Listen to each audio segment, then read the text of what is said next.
여러분 안녕하십니까. 경제현장 오늘 시작합니다. 이재명 더불어민주당 대선 후보가 경기도지사 자격으로 국회 행정안전위원회 국정감사에 출석했습니다. 유동규 전 성남도시개발공사 본부장에 대해서 배신감을 언급하면서 대장동 의혹과 선긋기에 나섰는데요. 이 지사는 국정감사를 계기로 대장동 의혹을 말끔히 해소할 수 있을까요? 중도층 민심을 사로잡기 위한 과제들 살펴보겠습니다. 이 밖에 4개의 권역 초광역 메가시티를 둘러싼 기대와 우려, 그리고 탄소 중립 목표 실현 가능성까지 토론해보겠습니다. 유튜브 실시간 댓글 의견 주시면 토론에 반영하겠습니다. 경제현장 오늘입니다. 월요 경제토론 빛내실 두 분 소개합니다. 박원석 전 의원 그리고 조전혁 전 의원입니다. 두 분 어서 오십시오. 반갑습니다. 자, 이재명 더불어민주당 대선 후보 아침에 국감에 참석했다가 지금 오후가 다시 시작이 됐는데 박원석 의원님 어떻게 국감 좀 지켜보셨습니까? 네, 오전 국감 뭐 한 1시간 정도 지켜봤는데요. 이 국감 앞두고서 이준석 대표가 여러 언론 매체에 나와서 이재명 후보의 가면을 확 찍겠다. 이번 국감을 통해서 이렇게 이제 호언장담을 했는데 가면을 확 찍기에는 이 국민의힘의 준비 정도가 전반적으로 좀 부족해 보였습니다. 그러니까 오전 내내 되풀이됐던 건 기존 의혹을 재탕삼탕하거나 아니면 이제 이재명 지사의 어떤 수뢰 의혹이나 이런 걸 기정사실화하면서 악마화하는 이런 전략을 썼는데 이재명 지사는 작정하고 이 국감에 나온 거거든요. 이걸 통해서 내가 의혹을 불식시키고 오히려 대장동 성과를 부각시키는 선전의 장으로 삼겠다. 근데 그런 상대에게 의혹 재탕해봐야 별 효과가 없어요. 그리고 이게 수사가 아니잖아요. 국감이라는 그렇죠. 거는 증거도 없고. 때문에 이재명 지사가 어떤 금전적 이득을 추측했을 가능성이나 이런 거는 아무리 그 변호사비 얘기나 이런 거 아무리 되풀이해봐야 근거가 없습니다.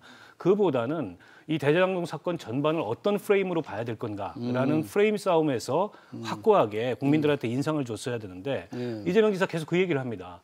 내가 이걸 설계했다고 얘기했는데 내가 설계한 건 공익환수지 민간 사업자들이 저런 식으로 짬짬이하고 나눠 먹는 걸 설계한 건 아니다. 그거는 국민의힘 게이트고 부동산 가격 올라서 그렇다라고 얘기하는데 사실은 이 공익환수의 설계나 아니면 민간 사업자의 이익의 설계나 다 민관 협력 개발이라는 설계에 틀려 있는 거거든요. 근데 그 민관 협력 개발이라는 설계는 이재명 지사가 한 겁니다. 그리고 그 민관 협력 개발은 당시 상황에서 민간 사업자들이 이재명 지사의 명분을 충족시켜 주고도 막대한 이익을 남길 수 있는 기회를 얻을 수 있는 그런 설계였어요. 그러니까 이 문제에 대해서 집중적으로 문제 제기를 했어야 되는데 그런 점을 효과적으로 부각시키지 못한 것 같습니다. 네, 우리 박원석 의원님 보시기에는 뭐 지금 뭐 다 한 건 아니니까 오늘 좀 일부지만 이 국민의힘 의원들의 좀 공격이 다소 무딘 거 아닌가. 뭐 이재명 지사의 여러 가지 대장동 의혹 관련된 걸 새로 발견해내는 것도 없고 프레임도 조금 강하게 씌우지 못했다. 그런데 우리 조 의원님 어떻게 보셨습니까? 제가 보기에는 그 프레임 관련한 이 지적에 대해서는 저도 뭐 100% 동감을 하고요. 국민의힘 의원들이 화력이 약했다. 화력이 약한 것도 저는 분명한 것 같습니다. 그런데 화력이 약할 수밖에 없는 요인이 있다. 뭔가요? 그건 뭔가 하면요. 이번에 이제 이 국감을 갖다 하면서 국힘당에서 여러 정인들을 갖다 채택을 해달라고 그랬습니다. 정인 채택 0명.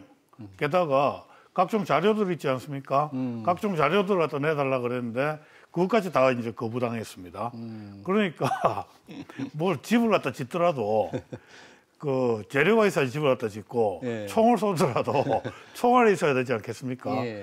그러니까 이준석 대표가 무슨 이 가면을 갖다 찍겠다 그랬는데 기본적으로 저 가면이 철가면인지 아니면 천으로 만들었는지 아라미드로 만들었는지 이걸 갖다 모르는 거예요. 그러니까 이게 잘 찢어지지도 않는 겁니다.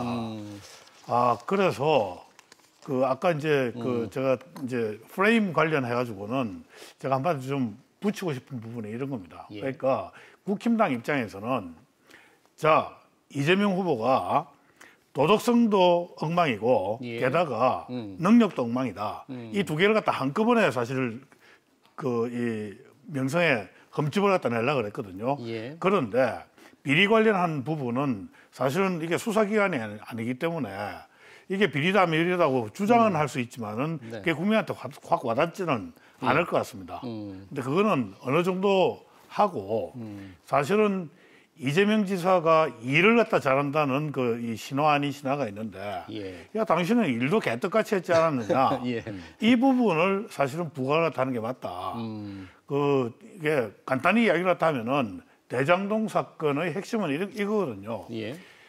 공공개발이라는 이름으로 그 지자체가 규제 권한을 갖다 가지고 있는데 네. 그걸 갖다 확 풀어준 거예요. 그래가지고 그 이 토지 소유권도 주고 예. 그래서 대장동에 이제 토지를 갖다 갖고 있는 경기도민의 땅을 갖다가 굉장히 쉽게 싸게 그냥 사가지고 민간개발이라는 이름으로 그 아파트 이제 그 상한가 규제도 없애주면서 엄청나게 이익을 갖다 남겨 먹을 수 있도록 설계를 갖다 하는데 그냥 부역을 갖다 한 겁니다. 네. 그래서 이 부분에 대해 가지고는 이 지사 당신이 미리 예측을 갖다 못했느냐, 책임이 없느냐, 네. 이 부분만을 갖다가 저는 크게 부각을 갖다 하면은 예. 이 지사가 여태까지 일은 잘하는 줄 알았는데 정말 속된 말로 일도 개떡같이 했나. 네, 네. 뭐 이제 오후 또 국감이 계속 진행 중이니까 어떤 부분이 새로 드러날지 또 국힘의 공격이 어떻게 진행될지 모르지만 오늘 답변 중에서 지금 유동규 전 본부장에게 이제 배신감을 표명하니까 이재명 대선 후보가 거기서 그 선에서 뭔가 또 딱 끊는 거 아닌가? 뭐 이런 생각들도 드는데 어떻게 보세요? 뭐 이재명 지사는 본인이 이제 사람을 잘못 쓴 책임에 대해서는 오늘도 다시 한번 사과를 했고 한마디로 얘기하면 유동규가 그럴 줄 몰랐다라는 얘기인데요. 글쎄요, 저는 과연 유동규가 그럴 줄 몰랐었을까에 대해서 의문을 좀 가져보지 않을 수가 없어요. 왜 그러냐면 예.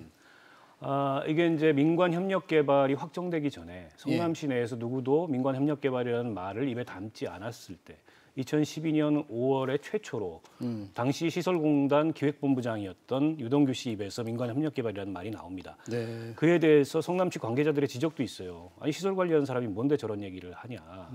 본인이 연구하고 있었다. 근데 최근에 보도가 뭐가 나왔냐면 시설관리공단 내에 별동대를 구성해가지고 이 정관도 개정해서 토지 매입도 할 수 있고 개발도 할 수 있게 만들어 놓은 다음에 예. 이걸 연구했다는 거죠. 유동규 씨 입에서 그 얘기가 나온 지 딱 정확히 한 달 만에 이재명 지사가 당시 이재명 시장이 기자회견을 합니다. 네. 그래서 민관 협력 개발로 사실상의 확정 발표를 합니다. 네. 과연 그 사이에 이재명 당시 시장과 유동규 씨 사이에 긴밀한 협의가 없었겠느냐, 혹은 이재명 시장의 지시하에 유동규 씨가 사실상 이걸 민관 협력 개발로 방향을 트는 그런 태스크포스의 팀장 역할을 한 게 아니냐, 충분히 의심할 만한 개연성이 있거든요. 예. 만약 이재명 지사가 유동규 씨한테 배신감이라는 표현을 썼는지 모르겠습니다만 배신감이라는 표현을 써서 유동규 씨와의 관계를 부인하려고 한다면 유동규 씨야말로 약간 배신감이 들지 않을까 이런 생각이 들었습니다. 유동규 본부장 측에서 오히려 이재명 후보에게 배신감이 들 수도 있겠다. 그럴 수도 있겠다. 그 이재명 지사가 난 하나 좀 그 이해를 갖다 못하겠는 게요. 예. 유동규 씨가 자신의 측근이 아니라고 계속 부인을 갖다 하고 있지 않습니까? 네. 근데 측근이 아닌 사람에 대해서 배신감이 들 수가 있나요? 저는 배신이냐 아니면 신의를 갖다 지키냐 이런 부분들은 예. 제가 보기에는 측근인 관계에서만 그런 단어 표현이 가능하다고 생각을 하고요.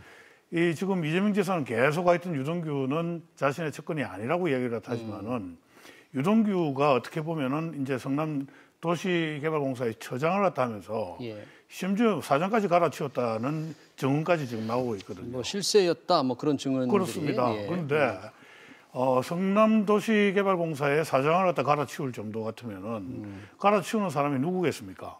그거는 인사권자인 성남시장입니다. 예. 자, 그러면은 성남시장한테 저 시장을 갖다 갈아치우자 말자라고 이야기를 다 할 수 있는 정도의 실세 같으면은 유동규가 도대체 자신의 측근이 아니라고 저렇게 부인을 갖다 하는 게 네. 말이 되느냐? 나는 국민들이 그거는 쉽게 납득하지 않을 거라고 생각을 하고요. 예. 부인하면 이 측근님을 갖다 부인하면 부인할수록 이재명 지사가 아무리 말번지가 좋더라도 네. 그 말솜씨에 아마 국민들이 회의감을 갖다 표시할 거다 이런 생각을 합니다. 그 오전에 보니까 이재명 지사가 조금 어떤 질문에 대해서는 좀 이렇게 껄껄껄하고 이렇게 웃으면서 좀 여유 있는 모습도 이렇게 좀 보이던데 뭐 하여튼 야당과 이재명 지사 간에 이게 뭔가 물러설 수 없는 공방전이 이번 국감의 장 아니겠습니까? 이재명 지사에게는 좀 이 국감이 리스크가 없을까요? 어떻게? 감수하겠다는 의사인 것 같습니다. 그래서 아마 뭐 애초에 예상키로는 후보 확정되자마자 지사직을 사퇴하지 않겠냐 이런 예상도 있었는데 그 이재명 지사 특유의 기질이 발동을 한 거죠. 여기서 만약에 지사직을 사퇴한다면 지사직을 끝까지 유지하겠다는 본인의 애초에 그런 입장과도 좀 배치되고 도망가는 거 아니냐. 근데 이런 어떤 그 비판의 소지가 있기 때문에 차라리 그럴 바에는 정면 돌파하겠다. 그리고 본인의 프레임을 가지고서 이건 국힘 게이트다라는 걸 가지고 충분히 돌파할 수 있다. 거기에는 아마 이제 국민의힘이 좀 만만하게 보인 측면도 없잖아 있는 것 같아요. 그동안에 여러 차례 그 국회에서 그 이재명 지사하고 상대를 했던 그런 경험들이 있는데 그때마다 국민의힘이 별다른 소득을 못 거뒀거든요. 그런 어떤 경험에서 나오는 그 충분히 돌파 가능하다 이런 판단도 작용하지 않았을까 봅니다. 저는 이재명 지사가 비록 그 여당 소속의 지금 후보고 뭐 제가 지지하지 않는 후보임에도 불구하고 저는 저 기질, 배짱 뭐 이런 부분에 대해서는 저는 상당히 높이 삽니다. 어쨌든 간에 이 지사 같은 경우에는 그동안 뭐 아까 방금 지적을 했지만은 경기지사직이 소중하다는 점 그리고 경기지사로서 경기도민에게 약속을 갖다 지키겠다는 것들 그런 것들 누차 강조를 갖다 하지 않았었습니까? 그렇기 때문에 아마 자기가 이제 여태까지 계속 뺐다는 말이 있기 때문에 이번 국감을 갖다 피감당하는 거에 대해 가지고 피해갈 수 없는 선택이었다. 그런 불가피한 그 측면도 있지만은 그래도 이걸 갖다 돌파를 갖다 하겠다라고 이제 결심을 갖다 하는 부분에 대해서는 상당히 저는 높게 삽니다. 다만 한 가지 저는 이런 부분이 있을 것 같습니다. 이 국감은 그동안 해왔던 것하고 다르게 정인 선서를 갖다 합니다. 그렇죠. 그렇기 때문에 위증을 갖다 할 경우에는 이건 바로 고발을 갖다 당하게 돼 있어요. 바로 형사 피의자가 되고 국회 정인 그 감정법에 의하면은 이것은 1년 이상 그 10년 이하의 징역만 따겠습니다. 위증에 대해서. 그럼 벌금이나 뭐 이런 게 없습니다. 그렇기 때문에 상당히 이제 크게 벌을 갖다 받는 행위이기 때문에 지금 이 지사가 이 국감을 갖다 이제 피감을 갖다 받으면서 한 이야기 중에서 혹시라도 위증을 갖다 할 경우에는 오히려 이제 나중에 이제 곤란한 경우가 생길 가능성이 있겠다 이런 점을 갖다 말씀드립니다. 이제 국감이 오늘이고 또 국토위 또 국감에도 이제 출석을 해야 되는데 박 원장님 어떻게 보십니까? 이번에 이제 이낙연 전 대표와 힘 겨루기 하다가 이제 승리를 했는데 그런 컨벤션 효과도 좀 없다 이런 지적이 있고 이번 국감을 통해서 이재명 대선 후보의 지지율에 어떤 영향이 있을지 지금까지 어떤 지지율의 변화를 이 국힘의 후보와 이렇게 비교해가면서 좀 본다면 어떤 흐름을 좀 잡아낼 수 있을까요? 일단 이재명 지사 입장에서는 대장동 이슈라는 게 그 본선 내내 갈 겁니다. 과거에 이제 이명박 전 대통령을 BBK가 끝까지 따라다녔듯이 이 이슈도 아마 그럴 가능성이 굉장히 높은데요. 그래서 더더욱 한 번쯤은 정면 돌파를 하고 가야 된다 이런 판단을 했을 수 있겠습니다만 이번 국감을 통해서 얻을 수 있는 효과는 지지층 내의 동요 그리고 민주당 내부의 동요 이거를 가라앉히는 데는 효과가 있을지 모르겠습니다만 이 문제에 대해서 여전히 의혹의 눈길을 거두지 않는 중간층을 설득할 수 있을까? 그러니까 이건 뭐 이재명 지사 혼자서 연설하는 장이 아니거든요. 어차피 공방이 이루어지는 장이고 국민의힘이 하나의 포인트만 제대로 짚고 그걸 계속 반복하더라도 그건 이제 국민들 기억 속에 남고 계속되는 의구심에 이제 이 밑불이 되는 거거든요. 그런 면에서 봤을 때 이후에 본선에도 계속 이 대장동 의혹이 그 누적되고 또 그 사이에 검찰 수사가 진행되면서 뭔가 새로운 사실이 밝혀지거나 한다면 이재명 지사 입장에서는 여당의 후보는 됐지만 중도 확장을 해야 본선에서 이길 수 있는데 정권 개최 여론이 높은 상황에서 거기에는 여러 가지 이제 제약이나 걸림돌이 된다고 볼 수 있을 것 같고요. 경선 끝나고 나서 당장에 지금 원팀이 안 되고 있지 않습니까? 이른바 원팀이라는 게 물론 이제 경선의 후유증 당장에 이제 경선에 끝난 지 얼마 안 됐기 때문에 그 후유증도 있겠습니다.만 근데 이런 의혹이 계속되면은 그 당내 원팀 가능성도 점점 더 힘들어지는 거 아닌가 이렇게 봅니다. 그런데 이게 검찰 수사라도 깔끔하면 좋겠는데요. 이 검찰 수사가 참 정말 이 저도 아는 검사 출신 변호사한테 얘기 들었는데 지금 검찰 수사가 좀 잘 안 되고 있습니까? 아니 그러니까 자기가 살다 하여튼 이런 수사 처음 봤다는 겁니다. 아, 그래요? 그러니까 뭐 수사 자체도 굉장히 넉장으로 수사를 갖다 하고 압수수색을 갖다 하면서도 성남 그 컨트롤 타워가 성남 시장실이었지 않습니까? 예. 시장실이나 비서실 같은 경우에는 아예 압수수색을 갖다 하지도 않고요. 네. 그리고 뭐 김만배 씨 같은 경우에는 그 영장 칠 때 계좌 추적도 하지 안 않았습니다. 한 걸로 지금 알려져 있는 네, 거죠? 네. 네. 게다가 무슨 뭐 저기 이 핸드폰을 갖다 이제 찾아내는 과정도 정말 허술하기 거지 없고요. 경찰이 그 소재를 갖다 파악을 갖다 해가지고 핸드폰 영장 치니까 그걸 갖다 검찰이 가로채 가지고 하니까 지금 보면은 오히려 지금 검찰이 특검을 갖다 부르고 있는 것 아니냐. 이런 검찰 수사를 갖다 해가지고는 국민들이 도대체 이 의혹을 갖다 어떻게 해소하고 가겠습니까? 그래서 이 의혹은 아마 계속 갈 것이다. 그리고 이 의혹이 있는 한 제가 보기에는 컨벤션 효과고 뭐고 기대하기 힘들 것이다 이렇게 생각합니다. 우리 조준혁 의원님은 이제 검찰 수사가 조금 이상하다. 제대로 이루어지지 않는 것 같다고 그러는데 그런 의혹이 좀 있습니까? 우리 네, 뭐 매끄럽지 못한 건 분명하고요. 일단 핵심 혐의자인 김만배 씨 영장 기각만 보더라도 왜 저렇게 영장 청구를 서둘렀을까? 왜 서둘렀을까? 그러니까 결국에 김만배 씨 혐의에 대해서 충실한 증거 수집이 안 된 상태에서 김만배 계좌 추적도 안 했고 뇌물로 적시했는데 그 뇌물을 받은 대상에 대한 소환 조사도 없이 곽상도 의원의 아들 그 급여를 50억을 뇌물로 받잖아요. 영장이 그렇게 적시했는데 그러면 그 곽상도 의원의 아들, 곽상도 의원 전부 소환해가지고 수사를 했어야 했는데 그 수사도 없이 게다가 이제 배임 혐의로 1,100억의 배임 혐의로 김만배 씨의 영장을 청구를 했는데 김만배 씨는 누군가의 재산을 지켜야 할 의무가 있는 그 배임의 당사자가 아니고 유동규의 배임 행위로 수혜를 보는 사람이에요. 법리상 이건 배임이 적용 안 된다는 게 법조계 관계자들의 의견인데 전반적으로 그래서 부실했다. 왜 이런 부실한 수사를 이렇게 서둘러서 했을까? 이런 의혹이 하나 남고요. 앞서 이제 성남시청 압수수색 얘기 나왔습니다만 당연히 이 사업의 시작 단계에서 그린벨트 해제하고 도시개발구역 지정하고 토지 수용하고 이거 전부 다 성남시가 한 겁니다. 그렇죠. 시장의 인허가권을 통해서.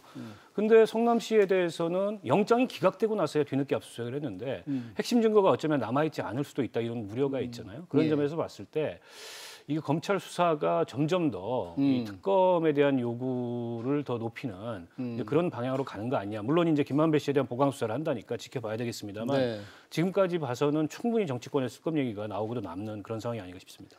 뭐 압수수색을 또 2차로 한다고 하니까 검찰 수사에 대한 부진하다, 미진하다, 뭔가 이상하다는 비판을 검찰도 조금 듣고 있는 것 같긴 합니다. 아니 그러니까요. 검찰이 이제 수사를 갖다 주도해야지. 뭘 했다가 이 영장이 기각되고 나니까 국민들이 이 여론 보고 여론이 따가우니까 그럼 또 하고 세상에 이런 수사가 어디 있습니까? 그러니까. 이거 어떻게 보면 뭐 저기 그 봐주기 수사 아니냐, 이럴 수도 수사 있어요. 아니냐. 이게 수사를 잘 못해서 얻는 불명예보다 수사를 잘해서 발생하는 결과가 리스크가 더 클 수가 있습니다. 그러면 검찰은 그래 특검이 해라 뭐 이런 태도를 좀 취할 수도 있다고 봐요. 아니, 그러니까 이 정권 들어와가지고 지금 보면 말입니다. 검찰은 또 하도 억제어 나오니까 지금 이런 일이 벌어진 겁니다. 사실은 검찰이 정말 이게 정치적 중립 국민을 갖다 위해서 봉사를 갖다 해야 될 기관인데 수사 제대로 한 여태까지 그 검사들 다 어떻게 했습니까? 다 자천시켜 놓은 겁니다. 그러니까 지금 검찰 내부 조직 안에서도 제가 보기에는 그런 나쁜 이 콘텐츠가 학습이 된 것 아닌가 정말 국민의 한 사람으로서 걱정이 됩니다. 검찰에 대한 걱정과 비판의 지적이 참 양쪽에서 나오고 있는 걸 보니까 검찰이 좀 많이 바뀌어야 될 것 같네요. 저희 다음 이슈로 넘어가 보겠습니다. 얼마 전에 그 대통령이 지자체 단체장들과 함께 회의를 하면서 4개 권역의 초광역 협력을 강화하겠다. 이런 정책을 발표했지 않습니까? 박원석 의원님, 이게 아무래도 수도권 집중, 수도권 불균형 발전 이런 걸 좀 문제를 좀 개선해서 균형 발전을 모색해봤다는 그런 취지 같은데 뭐 정권 말기에 좀 할 만한 정책입니까? 어떻습니까? 사실은 이제 국토 균형 발전이라는 거는 그 노무현 정부 이래로 모든 정권의 목표였습니다. 그래서 그 국토 균형 발전을 위해서 여러 가지 이제 뭐 시도들을 했어요. 공공기관 지방 이전도 하고 또 혁신도시와 같은 지방 거점 도시 발전도 추진하고. 근데 결과적으로 그 사이에 수도권 집중은 더 심화됐고 이게 불균형 격차는 더 생겼다는 거죠. 그러니까 지금까지 전략의 유효성에 대해서 좀 의심해볼 상황인 것 같은데 예. 그러니까 큰 틀에서의 방향 전환이라고 저는 보여요. 그래서 국토균형 발전 전략을 예. 기존의 어떤 광역 단위 중심의 그런 수도권을 분산해서 이전하는 이런 전략에서 4개의 큰 권역 네. 중심의 어떤 메가시티 발전 전략으로 국토균형 발전 전략을 전환하는 게 아닌가 싶고요. 네. 이와 관련해서는 이제 김경수 경남지사가 제일 먼저 이거를 본인의 핵심적인 그런 과제로 김경수 추진해 지사가. 나가고 예. 또 지금 그 부울경 같은 경우에는 내년에 특별자치단체로 전환을 하게 돼 있습니다. 기존의 부울경 각 광역단체 위에 있고 그 위에 세 단체의 협력을 추진하는 협력기구로서 특별자치단체를 만들기로 돼 있습니다. 내년 1월 중에. 내년에요. 그리고 이제 다른 4개 권역도 순차적으로 이렇게 추진하기로 돼 있는데 그에 따라서 정부가 이번에 뭐 세제부터 시작해서 재정이나 또 규제 완화나 여러 가지 이제 협력 구조를 법제화하겠다 이런 예. 발표를 한 건데요. 근데 과연 이런 메가시티 전략이 우리 상황에 맞는 균형 발전 전략이 될 수 있을지는 아직은 저는 미지수라고 봅니다. 네. 일단 말씀하신 대로 부산, 울산, 경남, 부울경은 내년에 이제 특별 지자체를 설립한다고 한다면 뭔가 조금 초광역권 경제 협력, 총합권 협력이 조금 속도를 낼 것도 같은데 이게 국토균형 발전의 가장 바람직한 길이라고 정말 볼 수 있을까요, 조 의원님? 저는 항상 뭐 어려운 일이 있을수록 예. 원칙으로 가는 게 저는 맞다고 생각합니다. 그럼 원칙 그러니까 대한민국의 경우에는 지금 사실은 어떻게 보면 이 지방자치를 갖다 한다 그러면서 제대로 된 지방자치를 갖다 하지 않고 있습니다. 그러니까 뭐 지방자치 수준을 갖다 0부터 100까지로 이렇게 이 평가를 한다 그러면은 대한민국의 지방자치는 아직도 한 30, 20밖에 안 돼 있어요. 그래서 지방자치를 갖다 하기 위해서 가장 중요한 게 뭐였습니까? 결국은 예산이거든요. 예. 그러니까 이게 이 과세하고 관련해 가지고 예. 지방이 스스로 이 과세 수익을 갖다 얻을 수 있도록 지금 보면 국세 위주로 이제 세금이 돼 있는데 세금 체계도 지방세 위주로 바꿔줘야 됩니다. 그러니까 몇 개 중요한 세금들 빼놔놓고는 다 지방에서 예산 자치를 갖다 할 수 있어야 되고요. 그리고 그 예산을 갖다 바탕으로 이게 이제 자기 돈이 되는 거거든요. 예. 그래야지 우리 지역에 가장 필요한 시설이 됐든 산업이 됐든 아니 뭐가 됐든 간에 어떻게 돈을 갖다 써야 될 것인가를 스스로 결정을 다 할 수 있는 것이거든요. 그런데 지금 이 4대 강력군 메가시티 같은 경우도 보면은 중앙에서 이제 결국은 내려주겠다는 거래요. 예. 그러면서 무슨 예타 면제를 갖다가 천억에 500억 이렇게 이제 예타 면제 사업도 늘려주겠다는 건데 이런 식으로 하다가는 결국은 또 쓸데없는데 이제 소위 말하는 토건 이런 쪽에 이제 돈 다 들어가고요. 예. 제가 보기에는 이 알맹이 없는 그런 계획으로 될 가능성이 굉장히 높다 이렇게 생각합니다. 네, 지금 조 의원님 말씀에 이제 예타 면제, SOC 사업의 예비 타당성 이제 조사를 받아야만 하는 게 있지 않습니까? 돈을 제대로 써라. 그래서 사전에 경제성을 이제 조사하는 건데 그 기준이 이번 조치로 이렇게 확 올라간다면서요? 그럼 어떻게 올라갑니까? 지금 현재 국가재정법에는 총사업비 500억, 그중에 국고지원 300억 이하의 사업들을 예탈하도록 돼 있는데 이거를 총사업비 1,000억, 국고지원 500억으로 상향 조정함으로써 예타 면제 범위를 늘려주겠다. 허술하게 만들겠다.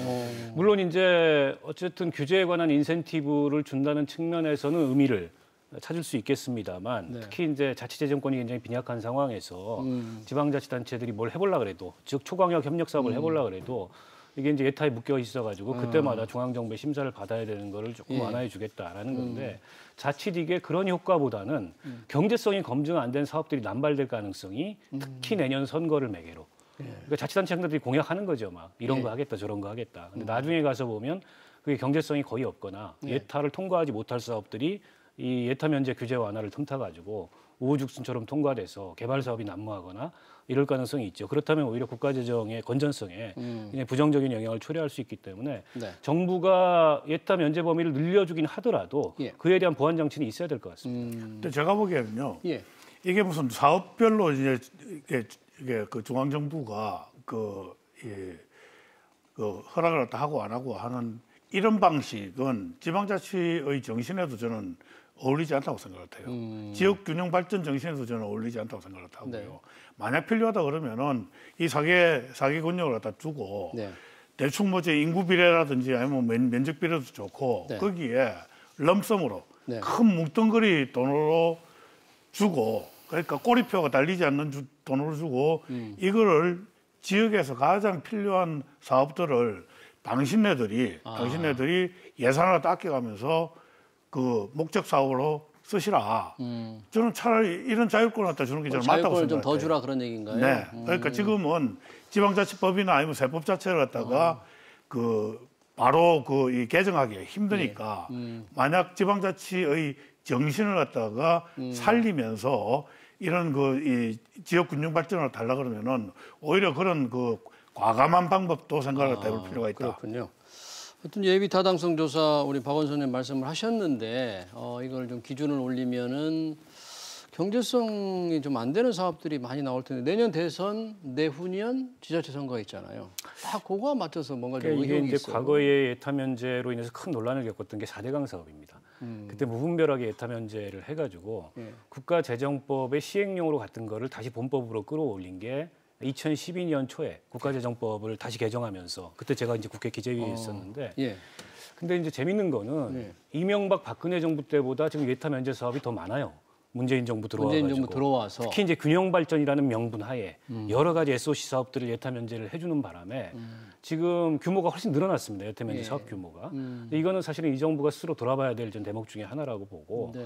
물론 이제 그 지방 입장에서는 이게 예타에 대한 심사가 좀 과도하다 이런 지적을 할 수 있는데 전체적으로 그게 국가재정의 건전성을 위해서 불가피하게 만들어 놓은 장치이고 또 그런 사업이 느슨해지면 여러 가지 경제성 없는 SOC 사업들이 남발될 가능성이 지금 현재 지방자치 구조 내에서 그 위험성이 있거든요. 네. 그런 면에 봤을 때 이번에 그 예타 기준을 상향하더라도 그에 상응하는 어떤 보완 장치가 있어야 돼요. 지금 이제 조준혁 의원님 말씀하셨던 거는 분권 수준을 훨씬 더 높여가지고 실제 재정 분권, 실제 예산 분권까지 가야 되는데 그건 이제 거의 개헌 수준의 그런 어떤 그 큰 개혁 하에서 가능할 것 같은데 그 수준까지 가지 않더라도 어떤 보완 장치든 있어야 된다. 네. 생각합니다.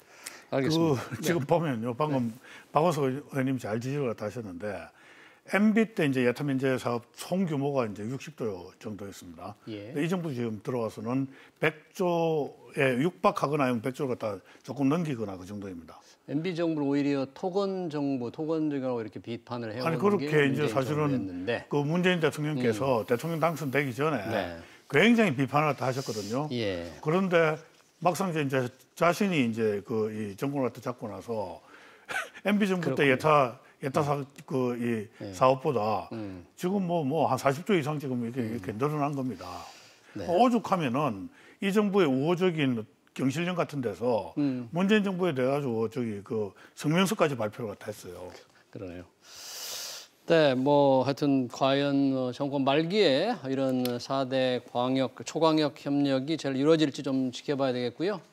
마지막 이슈, 뭐 시간이 조금 없습니다만 한두 마디씩만 들어보겠습니다. 탄소중립위원회에서 지금 기후변화를 막기 위해서 2030년까지 온실가스 배출량을 2018년보다 40% 줄이겠다.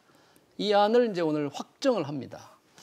자, 그러면 상당히 도전적이고 과감한 목표인데 2050년 이산화탄소 순배출 제로를 향해서 가는 중간 징검다리 차원에서 필요하긴 한데 조준혁 의원님, 이 정부의 계획안 재개 굉장히 힘들다 반대를 하고 있는데 어떻게 좀 평가를 하십니까? 제가 어떻게 평가를 갖다 떠나가지고요. 목표는 있는데 어떻게가 없어요. 목표만 있다. 네. 그러니까 40% 줄이는데 어떻게 줄일래 그러면은 아무도 몰라요. 그리고 그 줄이려 그러면은 비용은 얼마 드는데 물어보면은 그것도 아무도 대답을 하지. 비용도 모른다. 하지 못하고 있습니다. 그래서 이거는 정말 산업계 입장에서는 어떻게 보면은 재앙 수준에 가까운 그 이 큰 문제라도 초래할 수 있다고 생각을 하고요. 재앙 수준. 지금 탄소 중립 지난 8월에 통과한 법에 따르면은 정부에서 올려서 35%까지 했거든요. 네. 그런데 대통령께서 국제사회에 대해서 기본적인 신의를 지켜야 된다랍니다. 그러면서 이걸 갖다 40%라고 말하니까 하루아침에 이게 40%가 돼버렸습니다. 네. 그런데 한번 생각을 해보면은 이 40%를 갖다 줄이려고 그러면은 지금 탈원전을 갖다 하면서 40%까지 줄일 수 있는 방법이 없습니다. 방법도 없다. 예, 그러려고 그러면은 지금 거기에 들어가는 비용도 적게 잡아서 1,000조 이상이 들어가요. 그걸 조달할 방법이 없습니다. 게다가 지금 보면은 지금 그린플레이션이라고 그래가지고요. 예. 지금 그 천연가스값, 석유값, 석탄값이 지금 2배, 4배씩 막 이렇게 오르고 있습니다. 그래서 이 비용은 천문학적으로 올라갈 가능성이 있다. 알겠습니다. 우리 박원석 의원님께도 마지막으로 여쭙겠는데 뭐 짧게 평가를 좀 부탁합니다. 그러니까 저는 아주 기본적인 목표 수준이라고 봅니다. 40%라는 오히려 게. 기본적인 목표다. 예, 이게 이제 기후 변화에 관한 국가 간 그 회의체인 IPCC에서 2010년 대비 50% 감축을 권고하고 있어요. 각국 정부에. 예. 근데 이제 2018년을 기준으로 삼더라도 40%는 그에 못 미치는 기준입니다. 오히려. 때문에 이게 이제 탄소중립 기본법에 35%를 마지노로 설정을 해놨어요. 35%가 최저한으로 그보다 5% 정도 더 하는 건데 기업들은 작년에 우리가 제출했던 목표, 탄중법 통과되기 기본법 통과되기 전에 제출했던 목표가 2017년 대비 24.4%입니다. 그보다 지금 상향된 건데 그때도 죽겠다 그랬던 게 기업들이었어요. 그래서 별로 새삼스러운 얘기가 아니고. 예. 그리고 제9차 그 전력수급 기본 계획에 이제 석탄 발전 감축 목표가 나오는데요. 예. 그 감축 목표를 절반 정도만 더 상향을 하면 저는 충분히 40% 목표에 도달할 수 있고 이거는 예. 대한민국만 하는 게 아닙니다. 전 세계가 하는 거고 전형적으로 이 기후 변화라는 거는 글로벌 협력이 절실한 우리만 빠질 수 없는 우리만 예외가 될 수 없는 그런 의미에서 봤을 때 전 세계 탄소 배출량 10위이고 OECD 국가에서 1인당 배출량 7위인 대한민국의 이런 국가적인 책임이라는 차원에서 이거 반드시 이행해야 된다고 봅니다. 네, 저도 뭐 많은 부분 동의를 하는데요. 지금 탈원전을 갖다 하면서 지금 이걸 갖다 같이 하는 데는 재앙이라는 이야기입니다. 네, 알겠습니다. 조 의원님, 뭐 탈원전 상태에서 하는 건 재앙이고 우리 박원석 의원님은 기본이다. 반드시 넘어야 될 산이다. 이렇게 주장을 하시네요. 시간 관계상 여기서 마쳐야 될 것 같습니다. 네, 월요경제토론 박원석 전 의원 그리고 조전혁 전 의원이었습니다. 고맙습니다.